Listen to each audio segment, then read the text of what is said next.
ঢাকায় নিযুক্ত সৌদি আরবের রাষ্ট্রদূত ঈসা বিন ইউসুফ আল দুহাইলানকে ব্ল্যাকমেইল করে $5 মিলিয়ন দাবির অভিযোগ উঠেছে আলোচিত মডেল মেঘনা আলমের বিরুদ্ধে। কিন্তু আদালতে এ ব্যাপারে শুনানি চলাকালে ওই কূটনীতিককে নিজের স্বামী বলে দাবি করেছেন মেঘনা।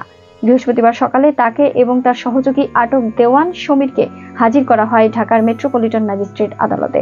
এরপর বিদেশি রাষ্ট্রদূতদেরকে সুন্দরী মেয়ে দিয়ে প্রেমের ফাঁদে ফেলে ব্ল্যাকমেইলিং এর অভিযোগে ঢাকার ধানমন্ডি থানার প্রতারণা মামলায় তাদেরকে গ্রেপ্তার দেখানোর জন্য আবেদন করেন মামলার তদন্ত কর্মকর্তা। শুনানি শেষে ম্যাজিস্ট্রেট মাসুম মিয়া তাদেরকে এ মামলায় গ্রেপ্তার দেখানোর নির্দেশ দেন। শুনানিকালে রাষ্ট্রপক্ষের পাবলিক প্রসিকিউটর বলেন, এই আসামিরা অভিনব কৌশল অবলম্বন করে বিদেশি রাষ্ট্রদূত সহ এম্বাসিগুলোতে কর্মরত বিদেশি নাগরিকদের হানি ট্র্যাপে ফেলে বিপুল অর্থ বাগিয়ে নেওয়ার জন্য চক্রদান করিয়েছেন। তারা দীর্ঘদিন ধরে এসব প্রতারণা করে আসছেন। সবশেষ তারা সৌদি রাষ্ট্রদূত ঈসাকে ফাঁসানোর চেষ্টা করেন এবং তার কাছ থেকে $5 মিলিয়ন দাবি করেন বলে অভিযোগ রয়েছে। মেঘনা আলম আদালতকে বলেন, তার নাম মেঘনা, মেঘলা নয়। সৌদি রাষ্ট্রদূতের কথা বলা হচ্ছে। বিচারক তাকে থামিয়ে মামলা সম্পর্কে কিছু বলার আছে কিনা জানতে চান। এরপর মেঘনা আলম বলেন, তাকে বিনা বিচারে জেলে পাঠানো হয়েছে। তাকে বলা হয়েছে কোনো আইনজীবী পাবেন না।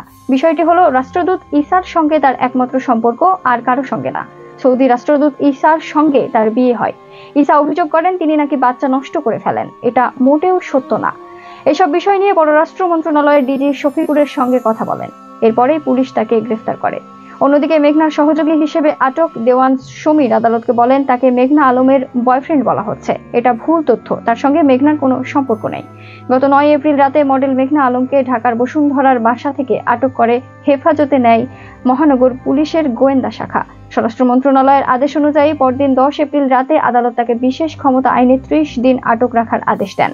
সুনির্দিষ্ট কারণ না জানিয়ে মেঘনা আলমের এ আটকের ঘটনা ব্যাপক আলোচনা সমালোচনার জন্ম দেয়।